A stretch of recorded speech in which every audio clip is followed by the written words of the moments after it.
Sam is a nurse who works in A&E. Sam is being told he's a hero to society. Sam can trace the nurses back 3 generations deep, when his nana arrived to aid our national health as an immigrant from the Commonwealth. Sam used to smile through 13-hour shifts. And now Sam's face is fixed in place with a mournful grimace. Sam recalls his first day in melancholic light. Seeing himself in the students newly recruited to the fight, the future now is bleak as the past. When the government cheered at withdrawing grants and freezing nurses' pay for years, the endless tears mark each shift as Sam reckons with the details of how we got to here. October 2016. Cygnus Pandemic Preparedness, a 3-day training exercise where the results left the experts terrified. The report was never published. The government did nothing about it. September 2017, and the Cabinet Office research reads, high probability of a flu pandemic. High mortality rate to be expected. Up to 50% of us getting infected. The press barely reported it, and the government did nothing about it. November 2018. Warnings from the Director of Social Services about care homes' exposure to a viral outbreak. They called for more supplies of PPE. They were told with no uncertainty the cost of stockpiling couldn't be accounted. And so the government did nothing about it. Sam can feel rage radiating as he prowls through creaking corridors, as colleagues remonstrate at all the facts they are meant to ignore. Agnieszka wonders why in Jan we said no thanks, we'll be fine, to an EU scheme to help bulk buy stocks of PPE. Whilst Hassan thinks back to February, fuming at the lack of scrutiny when we plumped for herd immunity. Boris Bluster will see us through as our country diverged from the rest of the planet. British exceptionalism bound up in slapstick. In March, Jess is ready to erupt when 60,000 attend Cheltenham races, whilst RPM shakes hands in hospitals that are filled with trepidation for a slowly dawning peak and a brutal realisation. April. Government say clap for your carers. Hip hip hooray. Sam replies, 980 have died in a single day. We're lacking in masks. I'm in danger by breathing.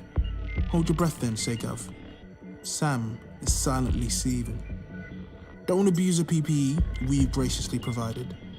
The Health Secretary's words are a body blow as Sam gloves up for night shift number 9 in a row. May, he was doing what any good father would, says the man who cannot count his kids. As parents around the country are essentially gaslit by their own government, whilst the galaxy-brain political genius fiddles posts on his blog to show he predicted the virus in 2018. What a special little clever clod. Meanwhile, according to research, 30,000 deaths could have been prevented if we'd entered lockdown 1 week earlier. Sam feels the loss is unprecedented. And June, the brutal, difficult turmoil of June. Heartbreak pulling at Sam's innards as Belly Majinga's death shakes and shatters any belief Sam had in those who are meant to protect us. Inquiry only happening because of the force of the public fuss, reports on black and minority ethnic deaths still being suppressed, any sense of an apology or acknowledgement yet to be professed. Where is the transparency? Where were her protections? Where is her justice? Sam hears the clapping and cheering outside his weary door. Sam hopes the clapping and cheering turn into something more.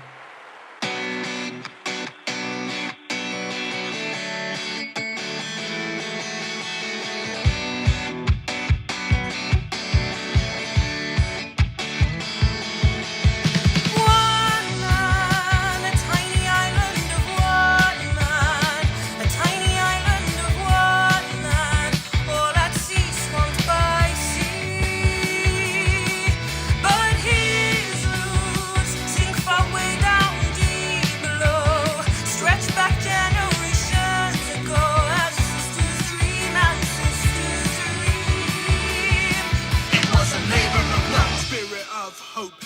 revelation. Take what we want, not what we get. No hesitation. Come on, come on, come on, come on, come and see. Come on, come on, come on, come on, come and see.